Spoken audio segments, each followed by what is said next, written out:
Hello नमस्कार दोस्तों, स्वागत है आपका स्टडी 7 मिनट्स में।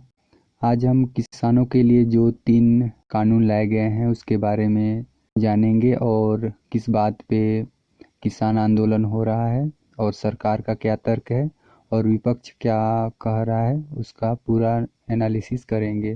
तो चलिए वीडियो स्टार्ट करते हैं। प्रमुख रूप से जो 3 कानून हैं, पहला कानून है कृषक उपज व्यापार और वाणिज्यिक संवर्धन व सशक्तिकरण कानून 2020। दूसरा है कृषक सशक्तिकरण व संरक्षण, कीमत आश्वासन और कृषि सेवा पर करार कानून 2020। तीसरा है आवश्यक वस्तु संशोधन कानून 2020। चलिए इन तीनों कानूनों का एनालिसिस करते हैं। इन कानूनों में प्रावधान क्या है, आशंकाएं क्या हैं, हकीकत क्या है और इसके लाभ क्या हैं और किसका विरोध किया जा रहा है और सरकार द्वारा क्या तर्क दिया जा रहा है। तो चलिए शुरू करते हैं। पहला कानून कृषक उपज व्यापार और वाणिज्य संवर्धन व सरलीकरण कानून 2020। इसके प्रावधान हैं किसानों और व्यापारियों को राज्य में स्थित कृषि उत्पाद बाजार समिति से बाहर भी उत्पादों की खरीदी बिक्री की छूट प्रदान की गई है। इसका उद्देश्य व्यापार व परिवहन लागत को कम करके किसानों के उत्पाद को अधिकतम मूल्य दिलाना तथा ई ट्रेडिंग के लिए सुविधाजनक तंत्र विकसित करना है। इसकी आशंकाएं क्या दर्शाई जा रही हैं, विपक्ष के द्वारा हो या किसानों को जो समझ आ रहा। किसान अगर सरकारी मंडियों के बाहर उत्पाद बेचेगी तो राज्यों को राजस्व का नुकसान होगा, कमीशन एजेंट बेरोजगार हो जाएंगे, न्यूनतम समर्थन मूल्य जो एमएसपी आधारित खरीदी प्रणाली खत्म हो जाएगी, फसलों की सरकारी खरीदी के साथ साथ ई ट्रेडिंग बंद हो जाएगी। इसका हकीकत क्या है? केंद्र सरकार तीनों कानूनों के मसौदे को संसद में पेश करते वक्त ही स्पष्ट कर चुकी है कि न तो मंडियां बंद होगी, न ही एमएसपी प्रणाली खत्म होगी। इस कानून के जरिए पुरानी व्यवस्था के साथ साथ किसानों को नए विकल्प उपलब्ध कराए जा रहे हैं। यह उनके लिए फायदेमंद भी होगा। इसके लाभ क्या हैं? किसानों के पास उत्पादों की बिक्री के लिए ज़्यादा विकल्प उपलब्ध होंगे, बिचौलियों का रास्ता बंद हो जाएगा, प्रतिस्पर्धा डिजिटल व्यापार को बढ़ावा मिलेगा और किसानों को अपने उत्पादों का बेहतर कीमत भी मिलेगा। चलिए अब दूसरा कानून को देखते हैं, उसमें क्या है। दूसरा कानून है कृषक सशक्तिकरण व संरक्षण, कीमत आश्वासन और कृषि सेवा पर करार कानून 2020। इसके प्रावधान क्या हैं? किसानों को कृषि कारोबार करने वाली कंपनियों, प्रसंस्करण इकाइयों, थोक विक्रेताओं, निर्यातकों व संगठित खुदरा विक्रेताओं से सीधे जोड़ना, कृषि उत्पादों का पूर्व में ही दाम तय करके कारोबारियों के साथ करार की सुविधा प्रदान करना है। 5 हेक्टेयर से कम भूमि वाले सीमांत व छोटे किसानों को समूह व अनुबंधित कृषि का लाभ देना। देश के 86% किसानों के पास 5 हेक्टेयर से कम जमीन है। आशंकाएं क्या हैं या जो विपक्ष के द्वारा सवाल उठाया जा रहा है वो देखते हैं। अनुबंधित कृषि समझौते में किसानों का पक्ष कमजोर होगा, वे मोल भाव नहीं कर पाएंगे। प्रायोजक शायद छोटे व सीमांत किसानों की बड़ी संख्या देखते हुए उन्हें परहेज करेंगे।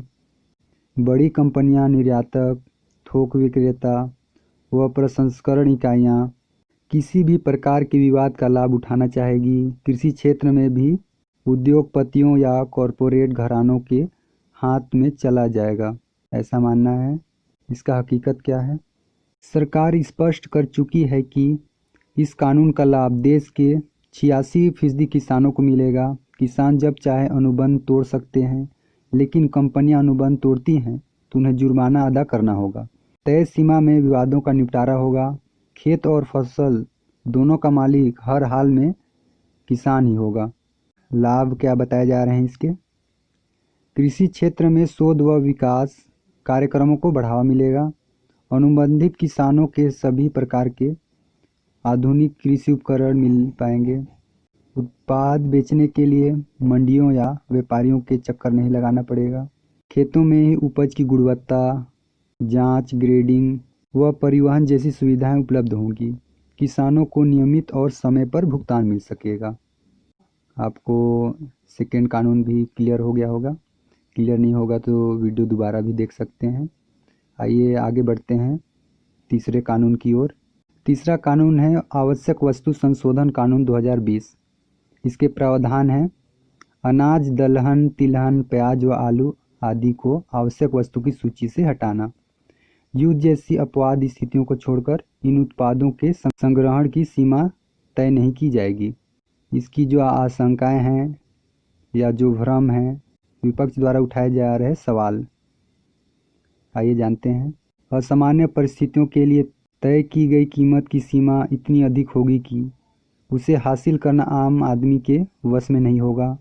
बड़ी कंपनियां आवश्यक वस्तुओं का भंडारण करेगी, यानी कंपनियां किसानों पर शर्तें थोपेगी जिससे उत्पादकों को कम कीमत मिलेगी।